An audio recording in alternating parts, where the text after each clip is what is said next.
Bueno, se las voy a hacer en partes porque el internet aquí está fatal hoy. Y que es también hoy no hubo luz como 8 horas, no sé estoy dónde, ¿no? En qué país, pero esto sí es como regresar al tercer mundo, ha sido interesante para mí. Bueno, bien.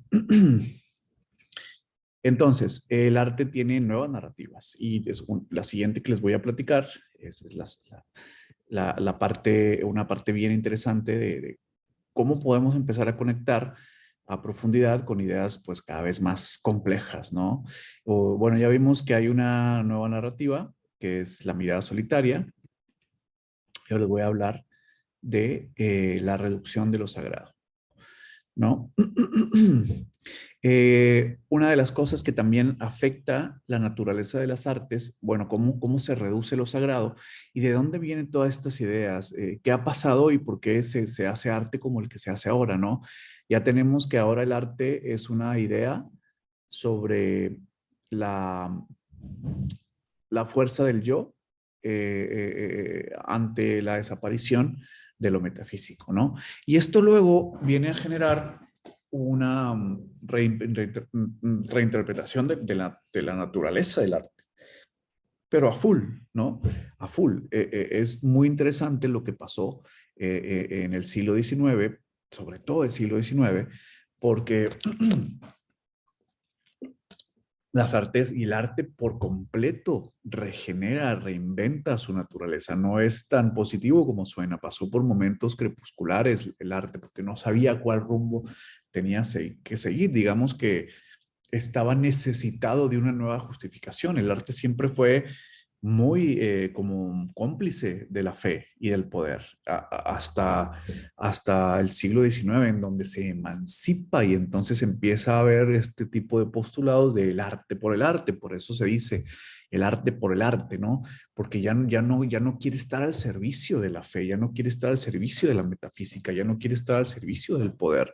Ahora quiere abrir un territorio solitario, solo contra el mundo, si quieren decirlo así. Bueno, y aquí es muy importante pues explorar algunas frases de Nietzsche. Yo no soy especialista en Nietzsche, me gusta mucho, lo he leído, pero no me atrevería a hablar de otra cosa de Nietzsche más allá de su estética, ¿no? Luego hay cosas bien complejas, pero la estética más o menos la puedo defender, ¿no? Y aparte es fascinante, ¿no? Entonces, Nietzsche habla que se le llama el filósofo del siglo XX, también se le llama el filósofo de los artistas. Les recomiendo mucho El origen de la tragedia, que es un libro pues, en donde habla a profundidad de lo que él entiende por la obra de arte y sobre la tragedia griega. Y en algunos de los párrafos de Nietzsche habla de lo que tiene que hacer el artista o lo que hace el artista al momento de enfrentarse a una tradición que ya estaba carcomiendo las bases poderosas, que estaba como carcomiendo a las artes, ¿no? Dice que tiene que ser el siglo XX, el siglo XIX, cuando llega la muerte de los dioses, ahora genera un tipo de arte libre, ¿no? Es un tipo de arte que ha roto, dice Nietzsche, con sus dientes de dragón, ha roto la tela que teje los hilos de la tradición y que vuelve pesada la vida, ¿no? Ahora el arte se libera, lo entiende Nietzsche como está ligero de toda esta carga metafísica, ¿no? Ya no va cargando con el dolor del pecado, por ejemplo, ¿no? Que es tan presente en las artes, o con la potencia del Estado sobre la espalda, ¿no? Que como ya sabemos que lo dañino que es y que sigue siendo. Entonces, habla del arte de los libres, ¿no? Es decir, que los barcos zarpan a otros peligros, a reconocer otros riesgos. Y habla del mar abierto. Es que el mar nunca estuvo tan abierto, refiriéndose a que ahora tenemos esa posibilidad de enfrentarnos a la vida desde nuestra propia conciencia. Entonces, para él, los artistas son unos intempestivos que atacan a su era y esperan una época futura, porque rasgaron, inventaron nuevos caminos, nuevas perspectivas, nuevas posibilidades. Como ven, el arte ahora se convierte en crítica y creación, en afirmación y negación, en tensión y aniquilamiento, en aniquilar esta esta carga tan pesada que era lo sagrado sobre el arte, ¿no? Y hacer el arte de otra manera. ¿Cuál es esa otra manera? Bueno, es muy importante lo que vamos a ver aquí. Como dicen mis amigos en Colombia, pónganle cuidado. Eh, ¿Qué pasa cuando cae lo sagrado? Cuando se rompe lo sagrado. Bueno, lo primero que ocurre es que el espectador tiene una distancia más corta con la obra de arte. Todos hemos estado en un museo importante y sabemos cómo es el tratamiento que se le da a las obras de arte. Tienen un resabio, un saborcito a sagrado. No se les puede tocar, no, algunas no se les puede retratar, otras tienen que tocarse con muchísimo cuidado cuando los van a mover o cuando los van a restaurar. Hay un guardia, hay un elemento como sacro, hay como una atmósfera sacra alrededor de las meninas o alrededor de la Mona Lisa o alrededor de cualquier Bosco, de cualquier Tiziano, de cualquier Donatello, de cualquier así. Entonces, el espectador está ahí, pero realmente la obra está muy lejos. Por más cerca que pueda estar el espectador, la obra está muy lejos, está en una lejanía. No se le puede, no puede llegar. Por eso lo que está ocurriendo ahora con estos activistas que están rompiendo y vulnerando la obra de arte, bueno, pues es quizá lo último que esperábamos, ¿no? Ya llegamos a un punto muy lejano de lo que ocurre con la naturaleza sagrada de las artes.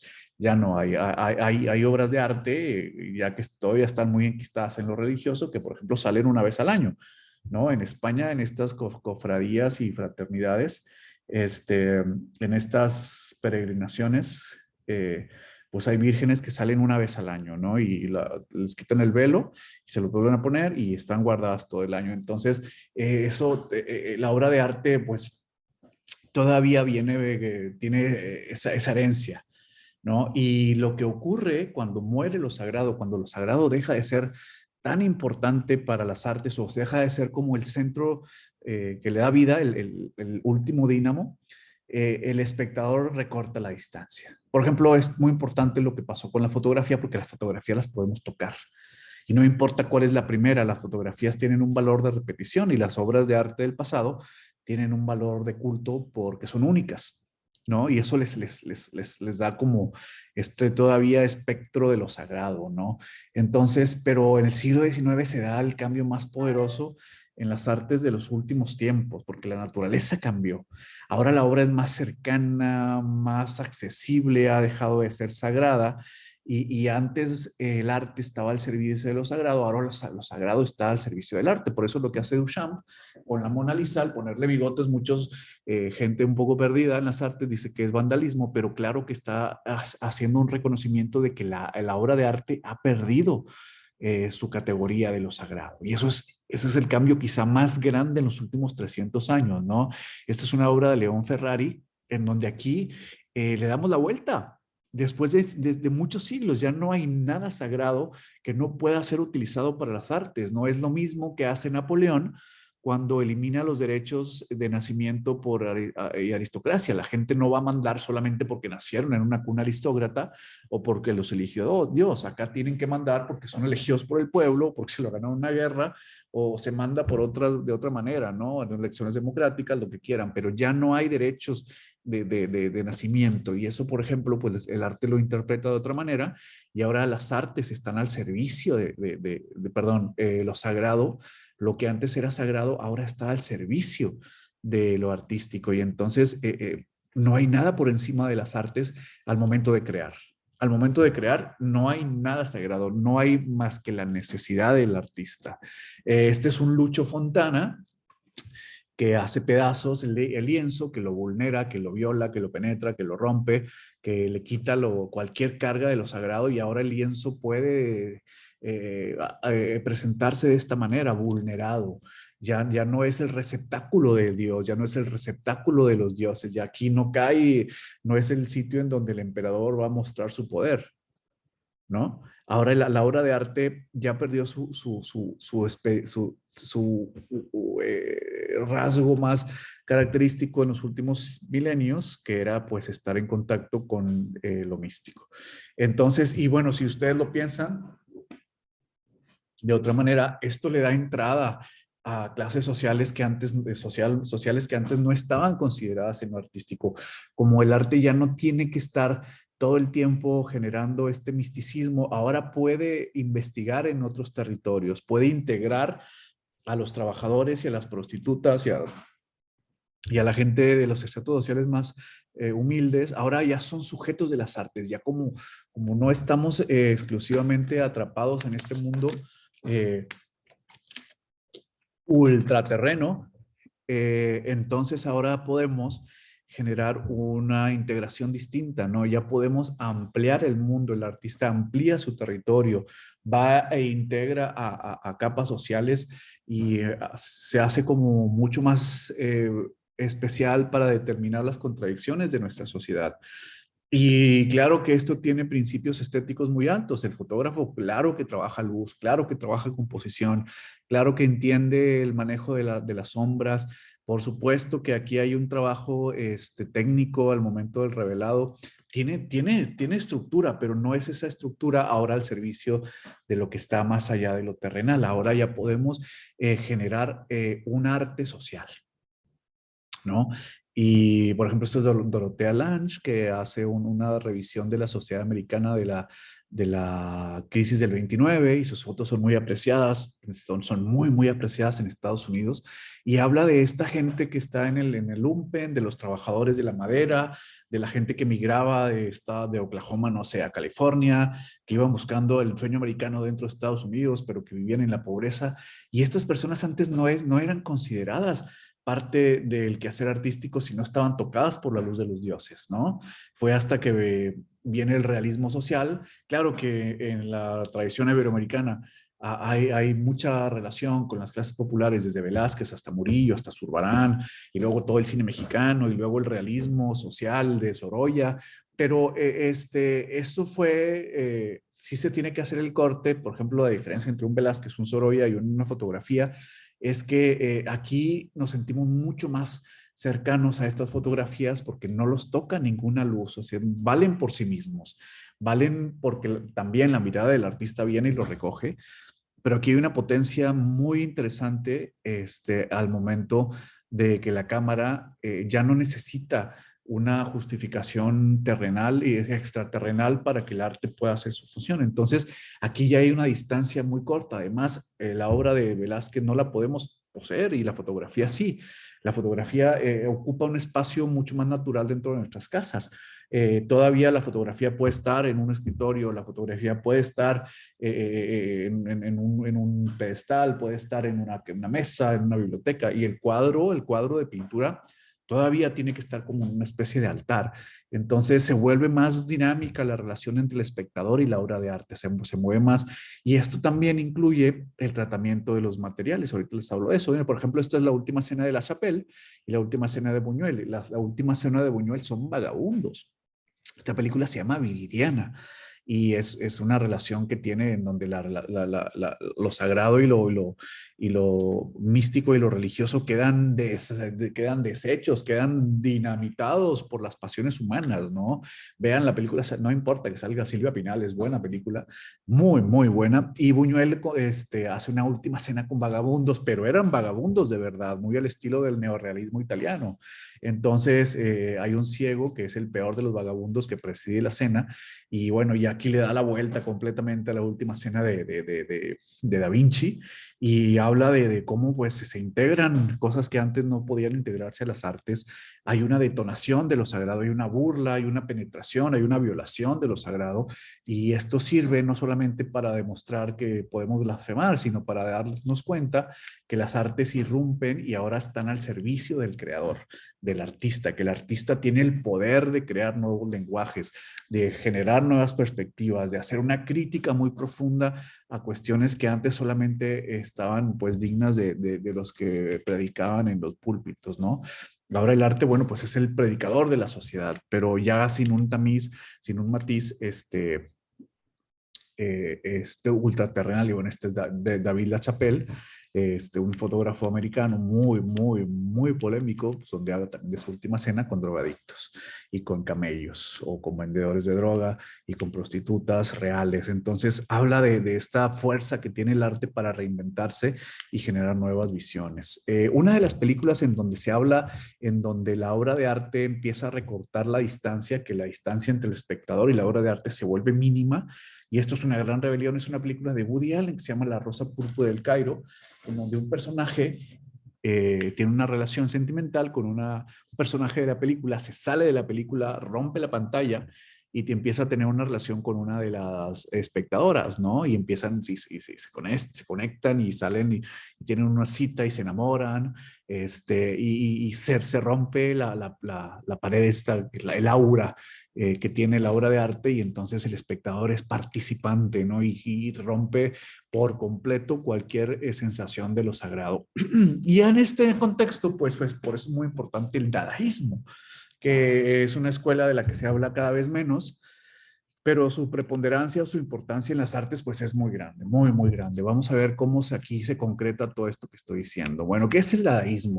Es una escuela artística, es una vanguardia que es una de las rupturas más elegantes y más poderosas que se hicieron. Elegantes, yo lo digo a nivel intelectual, luego sus postulados sean bien desgarradores, pero es antes del surrealismo, es antes del futurismo y es un desgarro del yo. Esto surge en la Primera Guerra Mundial, en el centro de Europa, ¿no? Entonces el dadaísmo es el que viene a crucificar y a enterrar cualquier principio de belleza ideal. ¿Cómo podemos definir lo ideal? Bueno, pues se define de una manera muy sencilla, que puede tratar de simplificar esta gran idea del idealismo, pero es cuando el espíritu pesa más que el cuerpo, ¿no? Cuando el espíritu le gana al cuerpo. Es como, bueno, pues cuando está Jesús en la cruz y dice, bueno, pues consumado es, sí me está doliendo, pero gana lo espiritual. O bueno, pues eso le pasa a alguien que tiene un gran ideal, una persona que tiene un gran ideal y sacrifica su cuerpo por ese gran ideal, ¿no? Entonces es cuando el espíritu le gana al cuerpo. Y para esto pues se necesitaba el transfer entre el ideal y el cuerpo, pues era la belleza. Creo que eso ya está claro. Entonces, en la Primera Guerra Mundial, que es una guerra bien dura, bien poderosa en el sentido de las armas que se utilizaron, cuando puedan, vean algún documental de las armas que se utilizan en la Primera Guerra Mundial y son devastadoras. Había gas mostaza, había una guerra industrial, había utilización de tanques, había bombardeos, había una guerra que rompía el cuerpo como nunca antes se había visto. Entonces, los artistas de Europa del Centro vieron todo esto, algunos estaban en Suiza, y Suiza, pues como saben, es neutral, pero veían y sentían y escuchaban las batallas y había reporteros y se documentaba y se dieron cuenta y decían, bueno, una sociedad que mata, escuchen, de que mata de esta manera, no merece la belleza. Entonces el dadaísmo intenta reemplazar cualquier lógica de las artes. Entonces es un principio distinto, es algo que intenta dinamitar la cultura, ridiculizar la cultura, decir, bueno, pero es que todo lo que hemos hecho como cultura nos llevó a este nivel de destrucción. Entonces aquí lo que está mal es la cultura, ¿no? Entonces empiezan a dinamitar las artes de una manera tan, pero tan poderosa, a generar nuevos relatos, a abrir una narrativa distinta, y una de las cosas estas es violar la obra de arte tradicional, hacer ridiculizarla, romperla, burlarse de todo aquello que ha generado en su territorio, en su terreno, que es las artes, pues esta cultura que mata en masa, ¿no? Entonces, son pocos los espectadores que están listos para el dadaísmo, porque no quieren aceptar que la cultura se cayó. Es como estar pintando manzanas cuando pasan perros comiéndose cabezas humanas, ¿no? Ellos se dieron cuenta que las artes ya no acompañaban al mundo, que las artes, que el paisajismo, el juego de colores y que las formas de Kandinsky y el juego de lo que empezaba a hacer Picasso ya no acompañaban al mundo, había que hacer otra cosa. Claro que se busca lo prodigioso, pero se busca desde la dinamitar socialmente a una comunidad, a una cultura que estaba en franca decadencia y que además era muy destructiva, ¿no? La diferencia, por ejemplo, podría ser, esta es una pintura del Renacimiento de Guido de Reni, la muerte de los santos inocentes, contra una pintura de la Primera Guerra Mundial. Aquí los inocentes, pues sabemos que los inocentes van al cielo, ¿no? Pero acá estamos destinados a sentir este dolor que rompe el cuerpo sin ayuda de nadie más que el que está a nuestro lado, ¿no?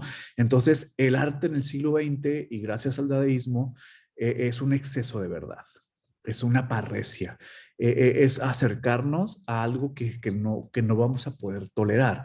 Por lo tanto, el artista está destinado a hacer caer a la sociedad en sus contradicciones y a ridiculizarla, decir todo lo que creamos hasta ahora no sirve para nada porque ve la cantidad de dolor, de muerte, de terror que hemos producido. Entonces, vamos a romper eso. Entonces, el dadaísmo pues empieza a trabajar con rompimientos de la lógica.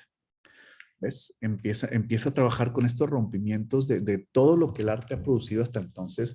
Empieza a generar y a integrar materiales que estaban fuera muy especiales, muy únicos, que estaban fuera de los materiales comunes con los que se hacía arte y empieza a incomodar. Al meter un migitorio al museo, incomoda todo lo demás, ridiculiza todo lo demás, le quita potencia a todo lo demás, ¿no? Al cambiar el sentido de las cosas, como esta plancha que tiene picos, nos dice que la lógica que tenemos tiene que ser dinamitada. ¿Ves? A mucha gente esto le parece vandalismo, pero porque no han estudiado o porque no han estudiado mal. Esto es reinventar el espacio para que el arte ponga en ridículo a toda una tradición, para que se afirme como un elemento de conciencia, ¿no? Y para que empiece a romper todo, acabar de romper todos los principios que imperaban en las artes antes del siglo XX. Bien. Y por último, vamos a ver cómo se planta el individuo en el siglo XX en un mundo que ya no tiene mística, que no tiene mitos, ¿no? Que es diferente a la mística. Muy bien, el elegido es Kafka, por ejemplo. ¿Por qué Kafka es tan preponderante y por qué no sirve para estudiar el arte contemporáneo? Porque el siglo XX arroja individuos que no tienen de dónde tomarse. Y es el arte de los individuos que están solos ante la devastación del mundo, ¿no? Por eso es muy difícil ir a un museo de arte contemporáneo sin entender que es un arte que sale del desamparo. ¿Ves? Cada vez que entremos a un museo de arte contemporáneo, no vamos a ver la pertinencia técnica de un instalador, vamos a ver el arte de una sociedad de desamparados. Entonces, por eso no es fácil la labor que hacen los museos. Sobre todo si no se educa a la población. Es muy difícil porque la población va a ir a los museos buscando todavía principios de belleza, de salvación, de armonía, de estructura, de confort, va a ir buscando la belleza de... O sea, la gente todavía va a un museo pensando que va a entrar a la Capilla Sixtina. Y no. Kafka nos informa a todos los que hemos intentado peligrosamente su lectura, que es mejor no investigar en el puto mundo, ¿no? Es mejor no investigar